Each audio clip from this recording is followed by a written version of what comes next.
Srimad Bhagavatam, 5th canto, chapter 15, the descendants of King Preyavrata, text 12 to 13.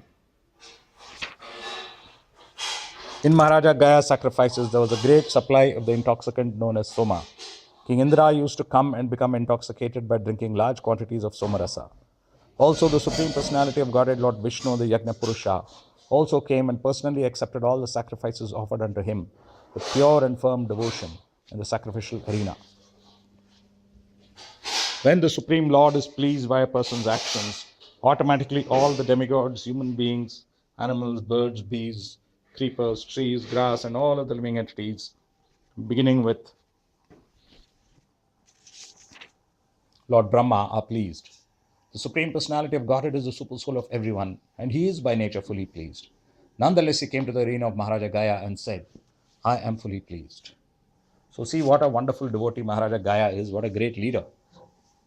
He performed these sacrifices not for himself, but for the general populace, and because of his love for the demigods and Lord Krishna. So he pleased each demigod the way he wanted it. Now Indra has got this habit of drinking Somarasa, so he supplied him with Somarasa. The result was that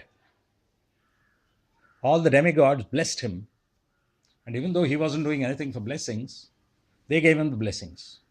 So the blessings of the demigods are what give us everything, because these demigods are in charge of the various departments of the material world. So Krishna has delegated the service to them, that you control all these things of the material world: rain, drought, floods, this and that, everything, health. Everything is controlled by the demigods. Surya controls so much of our health, and Agni controls the fire, and like this it goes on. So we need to please the demigods. So how to please the demigods? One option is to follow the path of Maharaja Gaya and perform these yajnas.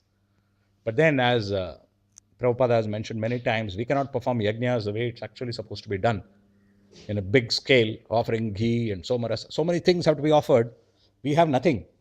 So the demigods will laugh at us if we perform our stupid little sacrifices. Instead, we perform our yajnas for Krishna, for the pleasure of Krishna. And if Krishna is pleased, everyone is pleased, because he is the super soul of everyone. This is the secret. We have ourselves practically seen, and so many devotees have told us about how by pleasing Krishna automatically, all sorts of miracles have happened in their lives which solve their material problems. We are seeing this in the business which some of us devotees are doing together, the businesses which they are doing, that things happen in their businesses which we never plan. We never imagined that such things could happen. But if we concentrate on Krishna, then Krishna makes such arrangements that things happen nicely. And more and more we understand that being successful in business does not mean that you've got, like what Indian businessmen say, you have to cheat and you have to do bribes and you have to do this and you have to do that. That is the only way to make money. So year by year we are seeing it all proved false. We are seeing that if we actually serve Krishna, if we dedicate our business to Krishna, and if everything we do is according to the pleasure of Krishna and not to cheat, not the way the others tell us, then Krishna himself creates all sorts of circumstances to make our business more successful. So this is the secret which Maharaja Gaya knew very well, except that he was doing it spontaneously just because of his love for Krishna and love for the devotees. He did all his sacrifices. We don't have that much love, but we are so attached. We are so attached to our life in the material world that we completely lose touch with the fact that our mission is for the spiritual world, not in the material world. And as Grahasthas, we are completely concentrated on, first on making our material life happy, and then we do something for Krishna thinking that that will help our material life.